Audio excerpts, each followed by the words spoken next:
Hello বন্ধুরা, দেখুন তেলে ভেজে নিচ্ছি কাঁচকলাগুলো, তারপরে কালনাগুলো ভেজে নিচ্ছি। দেখুন কড়াইতে দিয়ে দিয়েছি গরম তেলে, ভাজছে কাঁচকলাগুলো। দেখুন আরও বেগুনগুলো দিয়ে দিয়েছি। বেগুনগুলো বেছে বেছে দিচ্ছি, কেন কাঁচকলাও আছে তো তার জন্যে। তারপরে বেগুনগুলো ভেজে নিচ্ছি, ভালো করে ফ্রাই করে নিচ্ছি। যদি খেতে খুব সুন্দর লাগে, আর ভেজে করতে গেলে খুব সুন্দর লাগে শুক্তো খেতে।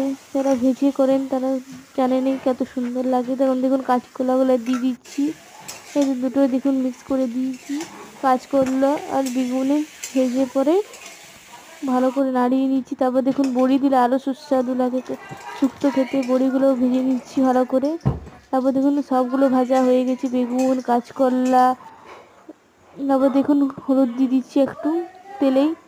মশলাটা করছি, আচ্ছা মশলাটা করতে একটু হলুদ লাগলো। মশলাটা দেখুন ভাজছি ভালো করে। তো জিরে ধনে দিয়ে দিয়েছি, গরম মশলা দিয়ে দিয়েছি, আদা রসুন পেঁয়াজ দিয়ে আগেই দিয়ে দিয়েছিলাম। নুন দিলাম পরিমাণ মতো, আগে দিয়ে দিয়েছি, দেখানো হয়নি।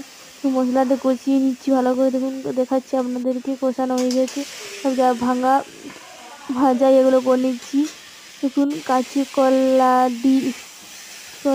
বড়ি বেগুন সব দিয়ে একটু ভেজে নিলাম, ভালো করে ভাজছি। দেখুন যাতে গন্ধ না। এখন বন্ধুরা ভালো করে কষিয়ে নিচ্ছি, খুব সুন্দর কালার এসেছে। আর আপনারা কে কে বাড়িতে বানাবেন অবশ্যই কমেন্টে জানাবেন। একবার সবাই করে দেখবেন কত সুন্দর লাগে।